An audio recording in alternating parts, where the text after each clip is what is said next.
शास्ते या पुस्तकातून घेतलेले वाचन. इस्रायल लोक परमेश्वराच्या दृष्टीने वाईट ते करून बाल देवाची सेवा करू लागले.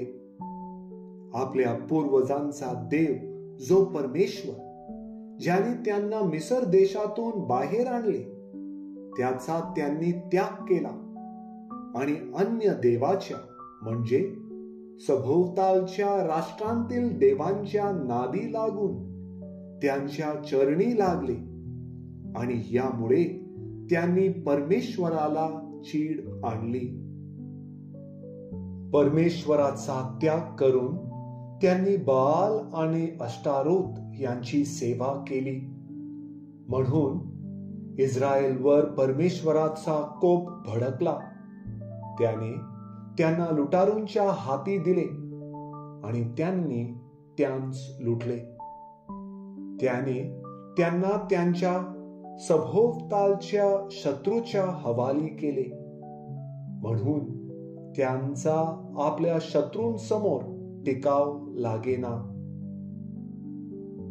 परमेश्वराने त्यांना शपथपूर्वक सांगितल्याप्रमाणे जेथे जेथे ते कूच करीत तेथे तेथे त्यांच्यावर परमेश्वराचा हात पडून त्याचे अहित होई आणि ते फार संकटात पडत.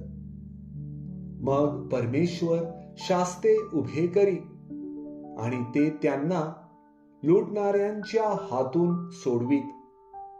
तरी ते आपल्या शास्त्यांचे ऐकत नसत.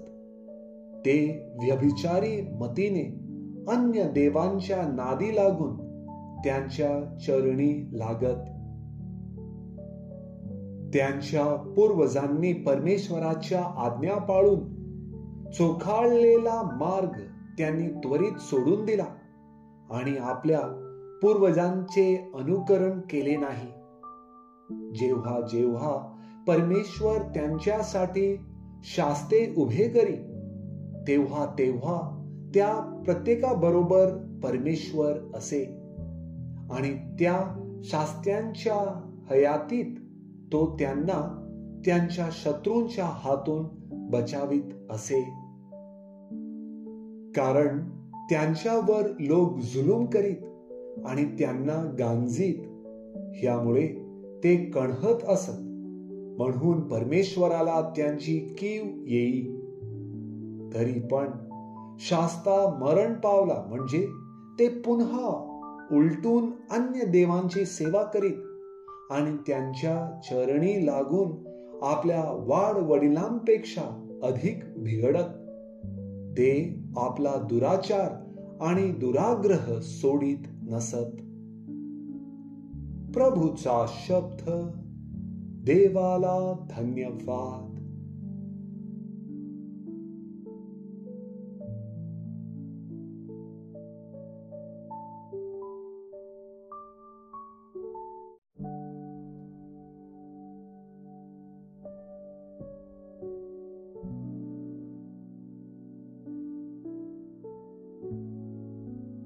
मथाई लिखित पवित्र शुभ वर्तमानातून घेतलेले वाचन.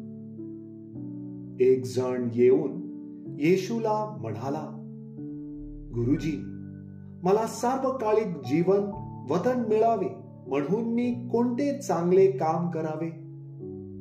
तो त्याला म्हणाला, मला चांगल्या विषयी का विचारतोस? चांगला असा एकच आहे. तरी तू जीवनात प्रवेश करू पाहतोस तर आज्ञा पाळ. तो त्याला म्हणाला, कोणत्या? येशू म्हणाला, खून करू नकोस, खोटी साक्ष देऊ नकोस, आपल्या बापाचा आणि आपल्या आईचा सन्मान कर आणि जशी आपणावर तशी आपल्या शेजाऱ्यांवर प्रीती कर. तो तरुण त्याला म्हणाला, मी हे सर्व पाळले आहे. माझ्या ठाई अजून काय उणे आहे? येशू त्याला म्हणाला, पूर्ण होऊ पाहतोस तर जा, तुझे असेल नसेल ते विकून गरिबांस दे, म्हणजे तुला स्वर्गात संपत्ती मिळेल, आणि चल माझ्या मागे ये.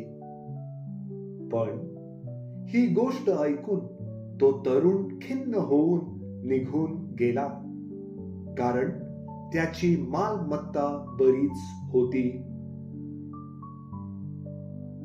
प्रभूचे शुभ वर्तमान. हे प्रभू येशू ख्रिस्ता, तुझी स्तुती असो.